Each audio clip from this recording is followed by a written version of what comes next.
Let's talk about developing a love and skill for domestic labor in your household. And that means sweeping and mopping and cooking and washing dishes and doing laundry and washing the bathroom, that domestic labor.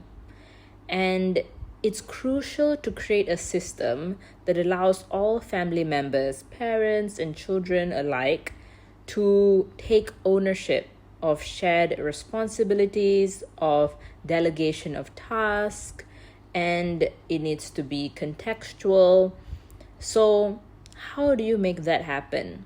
Right? I see a lot of families where they have no template to make that happen, and then when their children are grown up, they don't value domestic labor, and then they get shamed for not helping out around the house, even though nobody has taken the time to teach them how it works. So what I've noticed so far is that we need to start thinking about domestic labor as any kind of labor, as any kind of work, right? So even in school, when you learn topics, you'll take an exam. And what is the marker for success in exams? A high grade. And that's contingent on hitting the points in the marking scheme, in the rubrics, the expectations that have been laid out for what is ideal and what is right?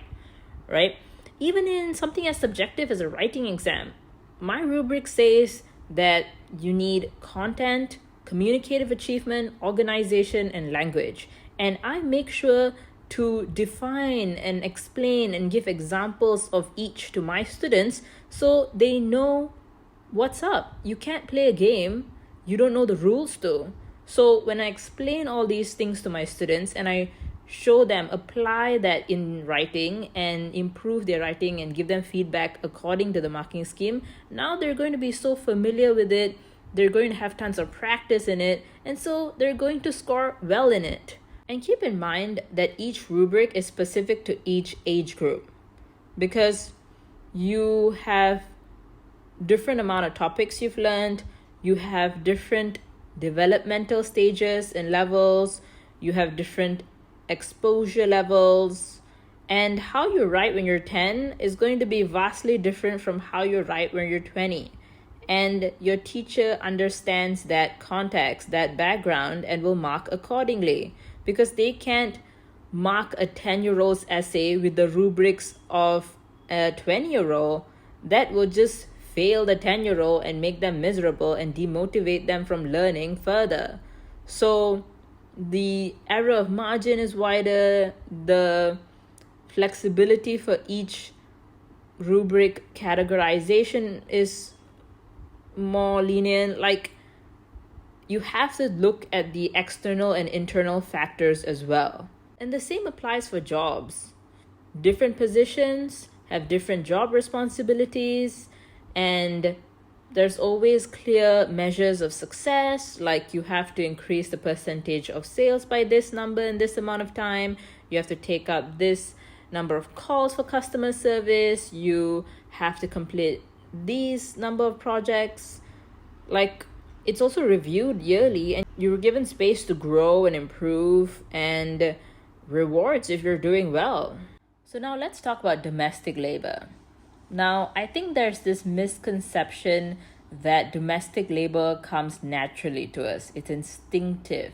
You should just know how to clean your house, how to cook, how to sweep and mop the floor, because it's common sense. But it's a skill, isn't it? And skills take time, energy, effort, patience, mistakes, resources, support, guidance to grow, to progress, for you to reach a level of mastery that is the base, the bare minimum for good, right? For acceptable. And we allow this for most any other skill. Think about writing again. We encourage children to learn it step by step. Okay, let's learn the ABCDs first, then let's learn words, then let's learn how to write a simple sentence, and then one day you're writing paragraphs, and then by the time you're in university, you can write good essays. You've hit the bare minimum, the standards of good quality, right? So we let children learn how to write for 10 plus years to get to that level of mastery. We never give that amount of grace to children in terms of domestic labor. Especially if they're young, we're afraid they might get hurt, we're afraid they might not do a good job, and we'll have to pick up the pieces. Yeah, of course, if you ask a 5-year-old to wash a dish, they're going to leave some dirty spots on, and you'll have to wash it again. And you have to give your constant supervision in case they hurt themselves. But that's how learning the skills of maintaining a household look like.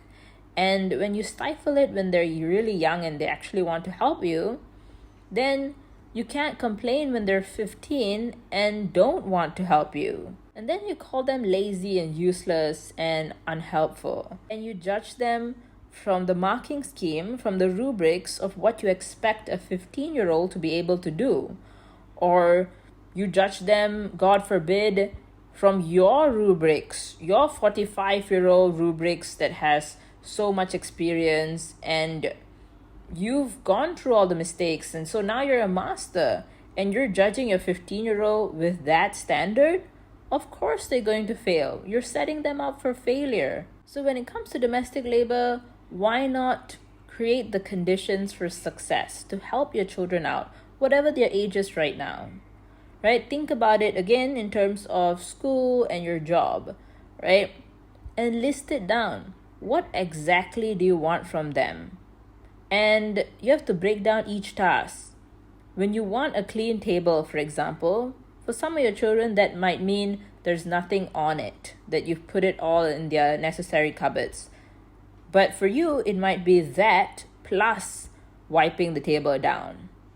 And even that task, which products do you use for that, right? And even for the organization, where do each pan and pot go, right? You have to really take your kids through this step by step, and you have to be there guiding them for maybe a few months. You have to be patient. You have to explain things, remind them in different ways over and over again, and be ready for them to make mistakes and forget sometimes. That's only human. And again, like, it's intersectional, right? Maybe your kid is 15 and it's really difficult to be learning your ABCDs when you're older because it's a little embarrassing, because our society shames mistakes and prizes perfectionism. So create a specific rubric for each of your children depending on their age, their developmental level. Like, you have to read up about that. Even their motor skills and even their development of their brain. Some things are difficult and some things are easy depending on your age. You have to understand that, because if you're scolding your child for something they can't behaviorally, developmentally, like, they cannot give you at that age, their brain and body is not developed enough for that at that age, then again, you're setting them up for failure. So one, when you want to create this rubric, you have to think about each of them individually. What are their strengths? What are their weaknesses? Because each kid processes things differently, navigates the world differently. Like, some of your children, they might be sensitive. They might be adverse to like textures. So washing plates is not their forte. They feel it's very icky. So you can put them in a different task. Maybe they're okay with sweeping. Maybe some of them really like listening to music, and then they can do something, right? You have to know their tics. So create each of these rubrics. And again, really think about their schedules, because they have school, tuition, extracurricular activities. So you don't want to overwork them as well.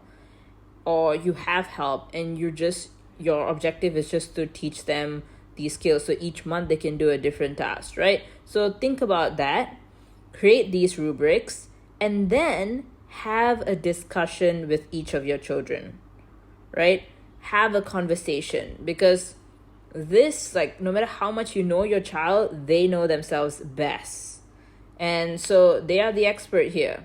So you go to them and you lay it out, your expectations, and then you ask them, which parts do you agree with, which parts do you disagree with, which parts you want to compromise with, or you want to change with your sibling this task or that task, or you want to say, oh, this weekend I have this competition, so you have to let me off that task. So your parents can be like, okay, we'll do that this weekend since you're busy. Or we'll let your sibling take over, and so maybe you can take over when they're busy, right? It's always going to be a conversation.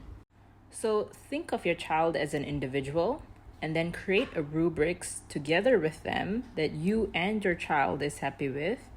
And 3, teach them the step-by-step skills of successfully carrying out a task. And then you'll have to let them go. You'll have to let them learn from their mistakes and slowly, in their own pace and process, develop the skills and remember the tasks. And when they do well, making sure to compliment them, and when they don't do so well, making sure to give them guidance, help, and encouragement and support, and just making this a very safe and positive experience, this whole learning experience. So they have good memories about it. And when you feel safe, you learn best. But ultimately, also knowing that your standards for what is good, for what is a healthy and functioning household, while they might understand it, and to an extent, while they're living under your roof, they might comply with it, it might not be their vision for themselves and their futures. So when they have their own place, they might not be as clean as you would like them to be, but that's perfectly fine. They're old enough to have their own rubrics now, and it might not look the same as yours, but that does not mean that it's automatically bad. It just means it's different, and we can celebrate that diversity.